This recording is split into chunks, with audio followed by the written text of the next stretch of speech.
In today's video, we're going to talk about how to appropriately price your property so that you can leverage it and use that leverage throughout the entire transaction process. My name is Sean Price. I'm with the Home Team Group from eXp Realty. And pricing a property is one of the most important decisions that you make when you decide to go on the market and when you are coming up with your strategy for the sales process. A lot of sellers sometimes will use Estimates or Realtor.com or Redfin and their automatic pricing tools to establish their price. And this isn't exactly, this is not a good way to do this, because the pricing of those algorithms is not always accurate to the quality of your property, location of your property, condition of your property, and so on. So you need to get with a professional that is going to do a couple things.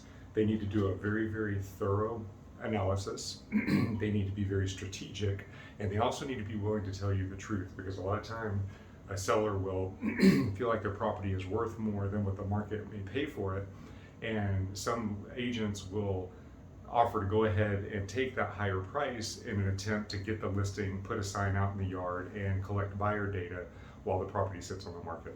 So just make sure that you've got the strong listing agent that knows how to price appropriately and they're taking the proper strategies. Okay. When you're pricing your property, it's really important that you realize that you're trying to create leverage. And this leverage is critical in the sales process, because your home actually has to sell 3 times, okay? It has to sell, number 1, to the buyer. It has to sell again at the appraisal. And then the 3rd time at the inspection. So when you have a property that's on the market and you put it out there, first thing you want to do is you want to create this leverage, because the leverage will have to get you through all 3 of these sales processes. So what do I mean by that?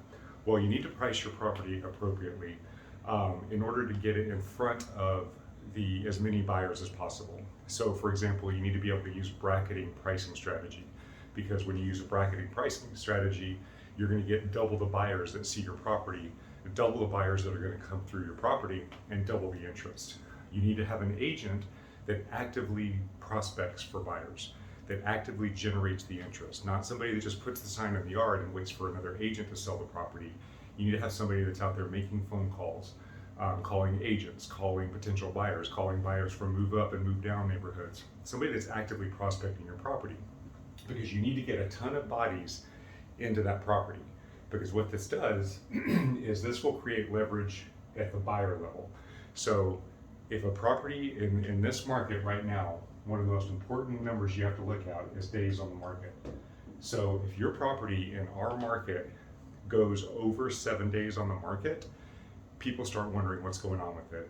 Most properties that are priced appropriately for their condition are selling within the first 7 days. And if they don't sell within that first 7 days, buyers start thinking, okay, there's a deal here. I can negotiate for an inspection, I can negotiate for an appraisal. But if you price it appropriately and there's enough activity and you get under contract in that first 7 days, then the first thing that's going to happen is a lot of buyers are going to put offers in where they're waiving the appraisal and the inspection contingency, and they're going to give you a higher price offer, okay? So that's going to make the offer more solid. You ratify a contract. So that's step 1. Now keep in mind, if you have multiple offers, or even if you don't have multiple offers, but you go under contract in that first 7 days, this buyer is going to know that that property was in demand. Okay, so that's going to carry through these other 2 steps if those other 2 steps are a part of the contract. Again, many contracts right now are coming through without appraisal contingencies and without inspection contingencies. But let's talk about it just in case you do end up with one of those in your contract. So let's go to inspections first. So we've got the buyer comes in, they bought the property was in the first 7 days, now the inspection comes through. So the inspection report comes back. Every inspector is going to go into a used home, a resale home, and they're going to find things that are wrong with the home. So the inspector is going to print out this report, and the buyer is going to look at that report, and the buyer has 3 options. They can move forward with the process and not try to negotiate. They can try to negotiate, or they can void the contract. If that property sold in the first 7 days, and in that buyer's mind, whether it's real or perceived, there are other people waiting for this property, that buyer is going to be a lot more lenient on that inspection. They're not going to try to nickel and dime you for every single repair cost. If you go over 7 days, let's say you're at 21 days, the buyer's going to know that there was nobody else out there.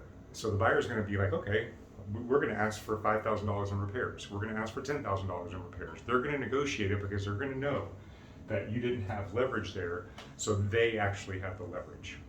And that comes from a pricing perspective, because if that property goes for more than 7 days, if it's on the market for 21 days, it was probably priced too high and it didn't create the demand. So now the leverage is in the buyer's hand. The leverage is in the buyer's hand. So this could cost you $5,000 to $10,000 to even more at the inspection because you didn't price appropriately in the beginning. Okay, so that's sales process number 2. If you have the leverage, you may not even have to face an inspection. If you do have to face an inspection and you've got the leverage, whether it's perceived or real because you got under contract so quickly, there's going to be a lot less negotiation happening here. The third place is the appraisal. Now the appraisal, this is really important.